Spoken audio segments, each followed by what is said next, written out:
Business round up 2024 business sector కు positive vibes ను ఇచ్చింది. బంగారం ధర రికార్డ్ స్థాయిలో భారీగా దూసుకుపోయింది. కిలో వెండి ధర ₹1,00,000 తాకింది. 2024లో పలు కీలక అంశాలు స్టాక్ మార్కెట్స్ ని కుదిపేశాయి. అయినా బెంచ్ మార్క్ సూచీలు ఎన్నో ఒడిదుడుకులను ఎదుర్కొని తమ ర్యాలీతో గోల్డ్ తో పోటీగా రాబడులను అందించాయి. దేశ ఆర్థిక పారిశ్రామిక వాణిజ్య రంగాల్లోనూ 2024 పలు మెరుపులు మరకలను మిగిల్చింది. ఏడాది ఆరంభంలో సెన్సెక్స్ నిఫ్టీ దూసుకెళ్లినా ఏడాది చివరిలో పతనాల బాట పట్టాయి. ఇజ్రాయెల్ వార్, కేంద్ర బడ్జెట్, అమెరికా ఫెడరల్ రిజర్వ్ వడ్డీ రేట్ల వంటివి 2024 స్టాక్ మార్కెట్లపై తీవ్ర ప్రభావాన్ని చూపించాయి. ఇక గడిచిన ఏడాది ఇప్పటి వరకు సెన్సెక్స్ 8.7% పెరగ్గా నిఫ్టీ 9.3% ఎగబాకింది. 2024కు వీడ్కోలు పలుకుతూ కొత్త ఏడాదిని స్వాగతిస్తున్న వేళ దేశ పారిశ్రామిక వాణిజ్య ముఖ చిత్రంలో ఈ ఏడాది కీలక పరిణామాలు చోటు చేసుకున్నాయి. స్టాక్ మార్కెట్ ఒడిదుడుకుల పయనంతో పాటు పసిడి మెరుపుల ప్రస్థానాన్ని ప్రస్తావించుకోవాలి. ఇక ఈ ఏడాది జనవరి 1న సెన్సెక్స్ 72,240 పాయింట్ల వద్ద ట్రేడ్ అవ్వగా ఇప్పుడు 78,000 నుంచి 80,000 పాయింట్ల వద్ద కదలాడుతోంది. నిఫ్టీ 21,741 పాయింట్ల వద్ద ఈ ఏడాది ఆరంభంలో ట్రేడ్ అవ్వగా ఏడాది చివరన 25,000 పాయింట్లకు ఎగిసిన ప్రస్తుతం 23,000 పాయింట్ల ఎగువన ట్రేడ్ అవుతోంది. మొత్తం మీద సెన్సెక్స్ ఈ ఏడాది 8.7% పెరగ్గా నిఫ్టీ 9.3% ఎగిసింది. జనవరి మార్కెట్ 22,000 దగ్గర స్టార్ట్ అయింది. ఇప్పటికి చూసుకుంటే 8% ఉంది. కానీ వాలటాలిటీ చూసుకుంటే ఏ సంవత్సరం కూడా లేని వాలటాలిటీ ఉంది. Huge volatility. 19,000 నుంచి 26,277 market high, all time high. అది అక్కడి దాకా కంటిన్యూస్గా వచ్చింది. అక్కడి నుంచి దాదాపుగా 3,000 పాయింట్స్ పడింది. ఎందుకంటే మనకి ఎలక్షన్స్ జూన్ 4న ఎలక్షన్స్, ఎగ్జిట్ పోల్స్ వచ్చినప్పుడు మార్కెట్ పెరిగింది.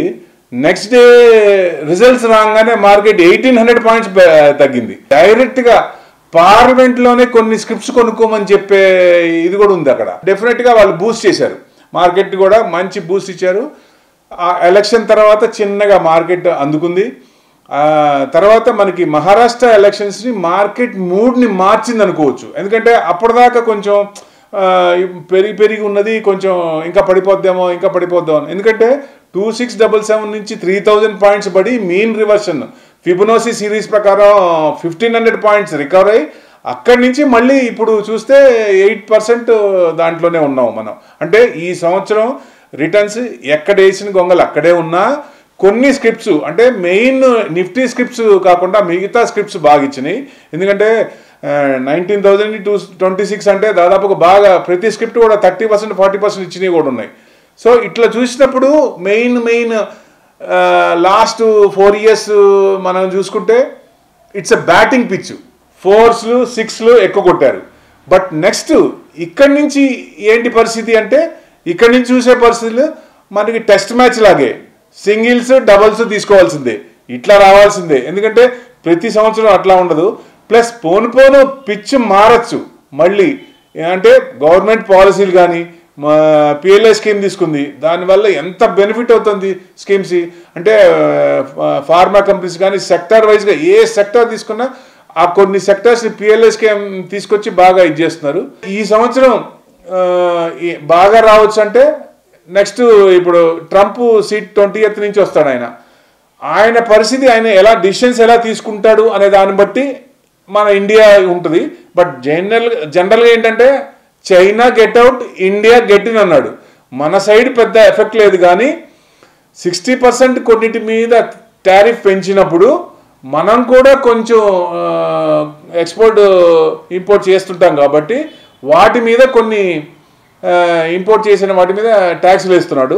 ఇక ఈ ఏడాది మార్కెట్ ను ప్రభావితం చేసిన అంశాల్లో ప్రధానంగా 2024 సార్వత్రిక ఎన్నికలు కీలక పాత్ర పోషించాయి. మోడీ 3.0 స్టాక్ మార్కెట్లలో సరికొత్త ఉత్తేజం నింపింది. బీజేపీకి సొంతంగా ప్రభుత్వ ఏర్పాటుకు అవసరమైన మ్యాజిక్ ఫిగర్ దక్కకపోయినా ఎన్డీఏ భాగస్వామ్య పార్టీల మద్దతుతో ఎన్డీఏ ప్రభుత్వం కొలువుదీరటం సానుకూల సంకేతాలు పంపింది. అయితే ఏడాది చివరన పశ్చిమాసియాలో యుద్ధ అలజడులు, రాజకీయ భౌగోళిక అనిశ్చితి వాతావరణం మార్కెట్ జోరుకు బ్రేక్ వేశాయి. 2005లో మార్కెట్ ఏ దిశగా పయనిస్తుందనే విషయం ఉత్కంఠ రేపుతోంది. ఈ ఏడాది జూన్లో కేంద్ర ఆర్థిక శాఖ మంత్రి నిర్మలా సీతారామన్ ప్రవేశపెట్టిన కేంద్ర బడ్జెట్ స్టాక్ మార్కెట్పై తీవ్ర ప్రభావం చూపింది. ఈ బడ్జెట్లో స్వల్పకాలిక, దీర్ఘకాలిక మూలధన రాబడిపై పన్నును పెంచడం ఇన్వెస్టర్లను నిరాశపరిచింది. మరోవైపు అమెరికా ఫెడరల్ రిజర్వ్ ఈ ఏడాది సెప్టెంబర్లో వడ్డీ రేట్ల కోతతో పాటు మరో 2 సార్లు వడ్డీ రేట్లలో కోత విధించడం స్టాక్ మార్కెట్లపై సానుకూల సంకేతాలు పంపింది. కుదేలవుతున్న తన ఎకానమీని చక్కదిద్దేందుకు చైనా భారీ స్టిమ్యులస్ ప్యాకేజ్ ప్రకటించడంతో ఇన్వెస్టర్లు భారత్ నుంచి చైనా వైపు చూస్తారనే సంకేతాలతో స్టాక్ మార్కెట్లు ఒత్తిడికి లోనయ్యాయి. విదేశీ ఇన్వెస్టర్లు భారత్ నుంచి నిధులు ఉపసంహరించి చైనా వైపు మళ్లుతారనే భయాలు వెంటాడాయి. 2025 మార్కెట్ ఇప్పుడు బ్రహ్మాండంగా ఉండొచ్చు. ఎందుకంటే 60 years $1 trillion $1 trillion రావడానికి 60 years పట్టింది. అక్కడి నుంచి చూడండి 7 yearsలో సెకండ్, మళ్ళీ 2 yearsలో థర్డ్ అట్లా వచ్చినాయి. సో డెఫినెట్గా పోను దాదాపుగా మ్యూచువల్ ఫండ్స్లో 5 కోట్ల మంది ఉన్నారు. ఈక్విటీలో దాదాపుగా మంచి 10 lakhs ఉన్నారు. సో డెఫినెట్గా ఈ నెంబర్ అనేది ఇదివరకు పెరగలేదు. ఇప్పుడు 70 years దాటిన తర్వాత మల్టీఫోల్డ్ అవుతుంది ఎవ్రీ ఇయర్. సో ఇన్వెస్టర్స్ ఎక్కువ అవుతున్నారు. సో ఉద్యోగాలు చేసే వాళ్ళు ఎక్కువ ఉన్నారు కాబట్టి పెళ్ళిళ్ళైనా డబుల్ శాలరీ వస్తుంది. ఇన్వెస్ట్మెంట్ ఇండియాలో పెడతారు. డెఫినెట్గా ఇన్ఫ్యూజన్ ఆఫ్ ఫండ్స్ ఎక్కువ అవుద్ది. కానీ ఫ్యూచర్ మటుకు బ్రహ్మాండంగా ఉంటుంది. నెక్స్ట్ ఇయర్ లాస్ట్ ఇయర్ అంటే 20% 30% వచ్చినట్టు రాకపోయినా మనం మార్కెట్ కండిషన్స్ ప్రకారంగా సింగిల్స్, డబుల్స్ అంటే 5% 10% కొన్ని వచ్చినప్పుడు బుక్ చేసుకుంటూ కొన్ని ముందుకెళ్తుంటే అట్లా బెస్ట్. దాని ప్రకారం అంటే మన పాలసీల ప్రకారం మన మైండ్ సెట్ కూడా కొంచెం చేంజ్ చేసుకుంటే మార్కెట్ని ఇది చేసుకోవచ్చు. ఎందుకంటే మార్కెట్ స్టడీ చేయాలి. ఎవరేదో చెప్పారు, ఏదో న్యూస్లో వచ్చినాయి, మన ఎన్ఐసి చెప్తున్నట్టు యాడ్లు వస్తున్నాయి కదా, ఎవరెవరో చెప్తున్నారు, ఏమేమో చెప్తున్నారు అని చెప్పి కళ్ళు మూసుకొని మనం ఏదో ఇన్వెస్ట్మెంట్ చేయకుండా అసలు అది ఎందుకు కొంటున్నాం, దాని లాస్ట్ 5 yearsలో ఎలా ఇచ్చినాయి, సేల్స్ బాగుందా, గ్రోత్ బాగుందా, ఎబిటా బాగుందా, మార్జిన్స్ పెరుగుతున్నాయా, ఇవన్నీ చూసుకుంటే డెఫినెట్గా బాగుంటుంది. కానీ కొంతమంది ఇవన్నీ చూసుకోవడానికి టైం లేనప్పుడు reliable person, registered, SEBI registered కొంతమంది ఉంటారు. వాళ్ళని దాని ప్రకారంగా వెళ్తే ఫెంటాస్టిక్ ఉంటుంది. మనం బ్యాంకులో పెట్టుకున్న ఎఫ్డీలో పెట్టిన ఎంత వస్తాయి, చాలా తక్కువ వస్తాయి. ఇక 20 to 30% రావాలి. అది రాకపోతే వేస్ట్. ఎఫ్ఐఐలు ఏడాది చివర్లో భారీగా అమ్మకాలకు పాల్పడటం స్టాక్ మార్కెట్లను షేక్ చేశాయి. దీనికి తోడు పలు షేర్లు హై వాల్యుయేషన్ కు చేరటం కూడా దేశీ మార్కెట్లలో రిస్క్ పెంచింది. 2024 డిసెంబర్ వరకు ఎఫ్ఐఐలు ఏకంగా 2.5 లక్షల కోట్ల నికర అమ్మకాలు సాగించాయి. మరోవైపు హిండెన్బర్గ్ సెబీ కేసు దేశీ స్టాక్ మార్కెట్లలో పెను ప్రకంపనలు రేపింది. అదానీ సెబీపై అమెరికన్ షార్ట్ సెల్లర్ హిండెన్బర్గ్ చేసిన ఆరోపణలు ఇన్వెస్టర్ల సెంటిమెంట్ను ప్రభావితం చేశాయి. ఇక కొత్త ఏడాదిలో మార్కెట్ ఎలా ఉంటుందనే అంచనాలపై ప్రధానంగా ఎఫ్ఐఐల పెట్టుబడులు, జాతీయ, అంతర్జాతీయ పరిణామాలు కీలక పాత్ర పోషించనున్నాయి. 2024 స్వర్ణం సామాన్యుడికి దూరమైంది. అంతర్జాతీయ మార్కెట్లో బంగారం ధరలు బగ్గుమనడంతో దేశీయ మార్కెట్లోనూ పసిడి ఎగబాకింది. స్టాక్ మార్కెట్లో ఒడిదుడుకులు, రూపాయి బలహీనపడ్డం, యుద్ధ అలజడులు వంటి కారణాలతో బంగారం భారమైంది. అయితే ఏడాది చివర్లో పసిడి పరుక్కు కొంత బ్రేక్ పడింది. మరోవైపు వెండి ధరలు ఈ ఏడాది ఆల్ టైమ్ హైకి చేరుకున్నాయి. బంగారం విలాస వస్తువుల జాబితాలోకి చేరిందా అన్నట్టు ఎల్లో మెటల్ ధరలు ఎల్లలు దాటి పరుగులు పెడుతున్నాయి. ఏడాది ఆరంభంలో 10 గ్రాముల 24 క్యారెట్ల బంగారం ధర 63,970 రూపాయలు పలకగా ప్రస్తుతం గోల్డ్ ధర ఏకంగా 76,000 రూపాయలు దాటింది. ఇటీవల 80,000 రూపాయలకు చేరువైన గోల్డ్ ఏడాది చివరి రోజుల్లో కొద్దిగా దిగొచ్చాయి. యుద్ధ అలజడి, ముడి చమురు ధరల భారంతో పాటు వడ్డీ రేట్ల కోతతో అందివచ్చిన చీప్ మనీ గోల్డ్లో ప్రవహించడం ఎల్లో మెటల్ కొండెక్కేందుకు కారణం. మరోవైపు పశ్చిమాసియాలో యుద్ధ వాతావరణం, క్రిప్టో కరెన్సీల నుంచి పెట్టుబడులు బంగారంలోకి మళ్లటం వంటివి ఈ ఏడాది బంగారం ధరలు భగ్గుమనేందుకు కారణమని జ్యువెలర్స్ చెప్తున్నారు. ఈ బంగారం ధరలు ఈ సంవత్సరంలో జరగకుండా మార్పులు జరిగినాయి సార్. యుద్ధాలు అవ్వచ్చు, వేరే కారణాలు అవ్వచ్చు, క్రిప్టో కరెన్సీ వాల్యూలు పెరగడం అవ్వచ్చు, లేదా ట్రంప్ గెలవడం అవ్వచ్చు. ఇవన్నీ కూడా బంగారం ధరని పెంచడానికి కొన్ని ఉపయోగపడితే, తగ్గడానికి కొన్ని ఉపయోగపడతాయి. బంగారం ధరలు భారీ జంప్గా రావడానికి మెయిన్ రీజన్ వచ్చి క్రిప్టో కరెన్సీని ఎక్కువ చూస్తాం. ఎందుకంటే దాని వాల్యుయేషన్ ఒకసారిగా పెరిగి మార్కెట్ దాంట్లో ఎవరైతే ఇన్వెస్ట్ చేసి ఉన్నారో చాలా కాలం బట్టి వాళ్ళందరూ కూడా సేల్ చేసేసి దాన్ని గోల్డ్లో కన్వర్ట్ చేసుకోవడం వల్ల ఒకసారి హ్యూజ్ డిమాండ్ అనేది బంగారం మీద పడి బంగారం ఒక్కసారిగా ఒక 5-6 వేలు జంప్ వస్తే 80,000కి ప్యూర్ గోల్డ్ వెళ్ళిపోయింది. లేదా సిల్వర్ ఆల్మోస్ట్ 1,00,000కి వెళ్ళిపోయింది. 1,00,000 దాటేసింది. 1,01,000 వరకు సిల్వర్ అనేది పెరిగింది. తర్వాత కరెక్షన్ రావడం, ఈలోపు అమెరికన్ ఎలక్షన్స్ అవ్వడం, అక్కడ ట్రంప్ అనేది గెలవడం, బంగారం ధరలు ఒకసారి కుదిపి వచ్చి మళ్ళీ తగ్గి స్లైట్లీ కొంచెం పెరిగింది. మనం ఓవరాల్గా ఈ 1 ఇయర్లో చూసుకుంటే బంగారం ధరలు మనకు దగ్గర 15-20% మనకి బంగారం ధరలు మార్పు కనపడుతుంది. ఇది మనం ముందు నుంచి ఊహించింది కాకపోయినా కొంత ఊహించాం బంగారం ధర పెరుగుతుంది అని 75,000 దాకా వెళ్ళొచ్చు అని ఒక మార్కెట్ అంచనా అయితే ఉంది. స్ట్రైట్గా మనం అనుకున్న అంచనాకి ఇప్పుడు మార్కెట్ ఉన్న రేటుగా చూసుకుంటే ఒక 3,000 ప్లస్ ఉంది. అయితే ఈ 1 ఇయర్లో జరిగిన ఒడిదుడుకుల్లో చాలామంది కస్టమర్లు లాభపడ్డారు, కొంతమంది కస్టమర్లకి బడ్డీని పడింది ఈ పెరుగుదల వల్ల. ఈ బంగారం ధరలు కూడా గొప్ప ఆశ్చర్యం ఏంటంటే ఇవాళ ఉన్న రేటు రేపు ఉండలేదు, రేపు ఉన్న రేటు ఇవాళ ఉండలేదు. డైలీ ఏమవుతుందంటే అయితే కరెక్షన్ అయితే 78 రూపీస్ 100 రూపీస్ వరకు కరెక్షన్ కూడా రావడం జరుగుతుంది. అయితే జంప్ అయిపోతుంది, ఒకేసారి 150-200 రూపీస్ పెరిగిపోతుంది. అది ఒకేసారి 100-150 రూపాయలు తగ్గిపోతుంది పర్ గ్రామ్ చూసుకుంటే. సో ఇలాంటి విచిత్రమైన సంఘటనలన్నీ కూడా మనకు లాస్ట్ 4 monthsలో బాగా ఎక్కువ కనబడుతున్నాయి. అనిశ్చితి, రాజకీయ అలజడుల వంటివి ప్రపంచంలో ఏ మూల చోటు చేసుకున్నా అది పసిడి ధరలపై ప్రభావం చూపుతాయి. సేఫ్ ఇన్వెస్ట్మెంట్ సాధనంగా మదుపరులు బంగారం వైపు మొగ్గు చూపుతారు. అందుకే పసిడికి అనూహ్యంగా డిమాండ్ పెరుగుతోంది. ఆర్థిక మందగమనం, మాంద్య పరిస్థితులు, ద్రవ్యోల్బణం వంటివి పసిడికి డిమాండ్ పెంచుతాయి. కరెన్సీలు బలహీనపడినా మదుపరులు బంగారంలో పెట్టుబడులకు ఆసక్తి కనబరుస్తుంటారు. ఏడాది చివర్లో ట్రంప్ అమెరికా ప్రెసిడెంట్గా ఎన్నికైన అనంతరం ఎకానమీని ఆయన గాడిన పెడతారనే అంచనాతో గోల్డ్ ధరలు దిగొచ్చాయి. అంతర్జాతీయ ఆర్థిక మందగమనం సమసిపోతుందని, ట్రంప్ విధానాలు సానుకూల సంకేతాలు పంపుతాయనే అభిప్రాయంతో పసిడి ధరలు కొద్దిగా తగ్గుముఖం పట్టాయి. అయితే ఒడిదుడుకుల మధ్య సాగినా బంగారం ధరలు క్రమంగా పెరుగుతాయని అంచనా వేస్తున్నారు. కొత్త ఏడాదిలోనూ పసిడి పరుగులు కొనసాగుతాయని ట్రేడర్లు చెప్తున్నారు. 2025లో 10 గ్రాముల గోల్డ్ కీలక మైలురాయిని టచ్ చేస్తుందని అంచనా వేస్తున్నారు. కొత్త ఏడాది బంగారం ధర నాకు తెలిసి మోస్ట్లీ పెరిగే ఛాన్సెస్ ఎక్కువ అండి. ఎందుకంటే వరల్డ్ ఎకానమీ చూసుకుంటే ఎక్కడ ఇది ఈమెన్ ఇండియాలో చూసుకున్నా కూడా అంత గొప్పగా ఏమీ లేదు. సో ఓవరాల్గా బంగారం ధర మీద చాలా ఇంపాక్ట్ ఉండే అవకాశాలు ఎక్కువ కనపడుతుంది ఎకానమీ పరంగా చూసుకుంటే. ఎందుకంటే యుక్రెయిన్ రష్యా యుద్ధం ఇంకా ఆగల, కొత్తగా చైనా వాళ్ళు ఇంకొకళ్ళ మీద యుద్ధం చేయడానికి ప్రయత్నాలు, అలా ప్రపంచంలో అన్ని చోట్ల ఈ యొక్క ఇండియాలో అయితే అన్సర్టనిటీ, పొలిటికల్ అన్సర్టనిటీ అవ్వచ్చు, ఆర్థిక మాంద్యం అవ్వచ్చు. కొంచెం 2025లో నాకు తెలిసి క్రైసిస్ రావచ్చు అంటున్నారు.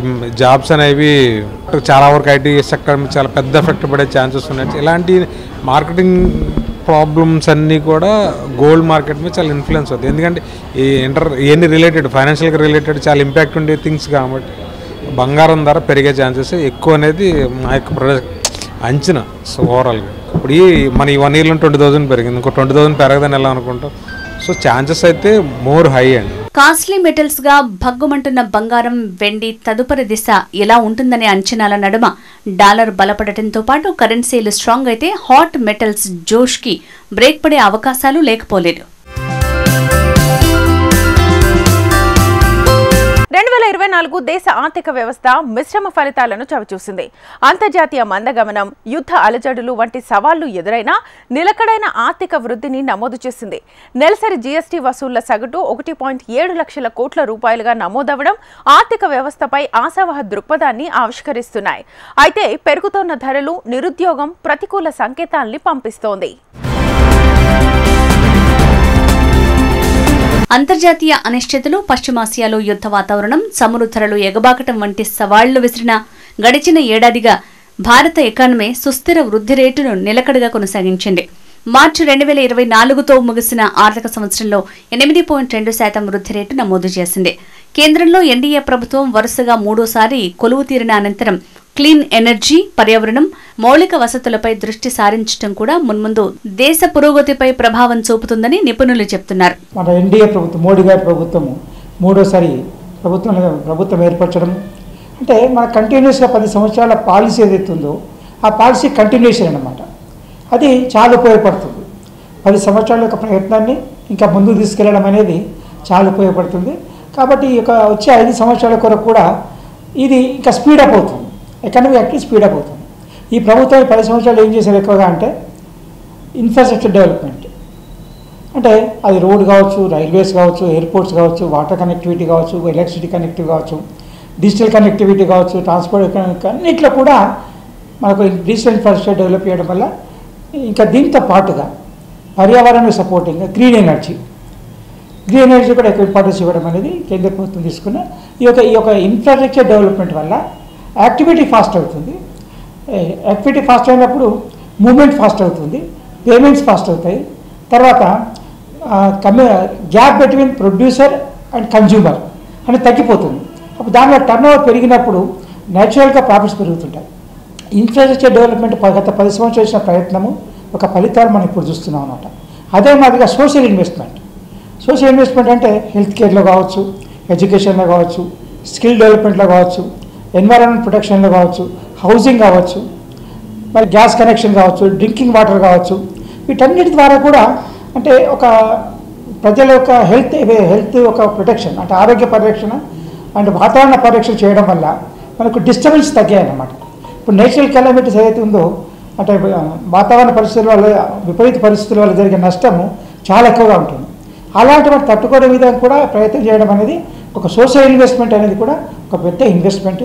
అంటే ఫస్ట్ 5 yearsలో మోడీ గారి ప్రభుత్వము సోషల్ ఇన్వెస్ట్మెంట్ కాన్సన్ట్రేట్ చేశారు. అంటే ఎడ్యుకేషను, ఫుడ్, ఆహారము, తర్వాత హెల్త్ కేర్, ఇల్లు అంటే హౌసింగ్ కానీ వీటన్నిటి కాన్సన్ట్రేట్ చేశారు. సెకండ్ ఫేజ్లో వచ్చేసరికి కాన్సన్ట్రేషన్ మొత్తము కమర్షియల్ ఇన్ఫ్రాస్ట్రక్చర్ డెవలప్మెంట్, అది రోడ్స్ కానీ రైల్వేస్ కానీ వీటన్నిటిపైన కూడా కాన్సన్ట్రేట్ చేయడం జరిగింది. ఈ యొక్క బెనిఫిట్స్ మనం ఇప్పుడు చూస్తాం. కరెన్సీ మారకాల్లో వ్యత్యాసాలు, అంతర్జాతీయ అనిశ్చితి వాతావరణం నెలకొన్న భారత్లో విదేశీ మారక ద్రవ్య నిల్వలు మెరుగ్గా ఉండటం సానుకూల సంకేతం. ఏడాదంతా విదేశీ మారక ద్రవ్య నిల్వలు అటు ఇటుగా $600 బిలియన్ నమోదయ్యాయి. ఇక ఈ ఏడాది ధరల మంటతో సామాన్యుడు విలవిల్లాడిన ద్రవ్యోల్బణం 5% లోపే ప్రభుత్వం కట్టడి చేసిందని చెప్తున్నారు. ఆహార ద్రవ్యోల్బణం మాత్రం అధికం కావడంతో పండ్లు, కూరగాయలు సహా నిత్యావసరాలు భగ్గుమన్నాయి. 4లో అంటే మీకు మెయిన్ వార్స్ వల్ల చాలా ఇబ్బంది అయింది.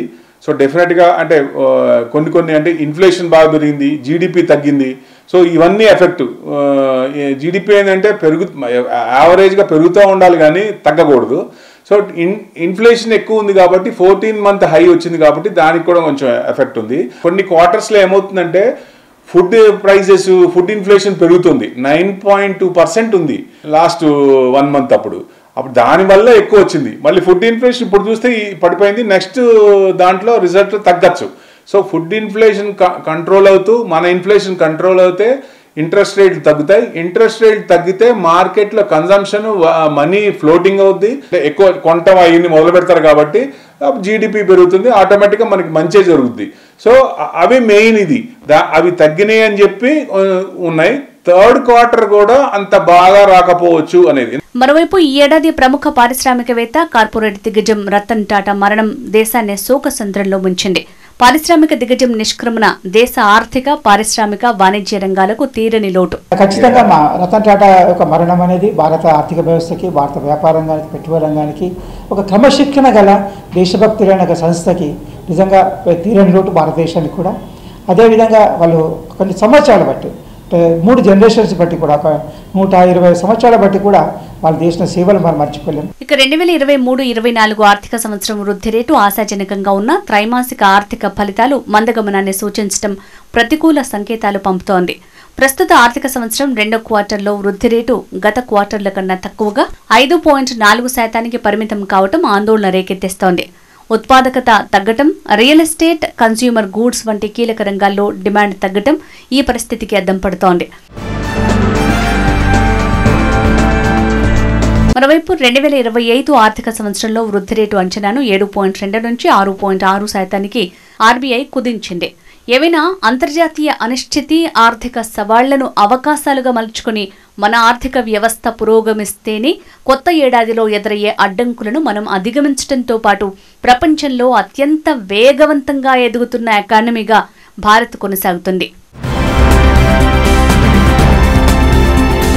ఇది వాటి business round up. Keep watching HM TV.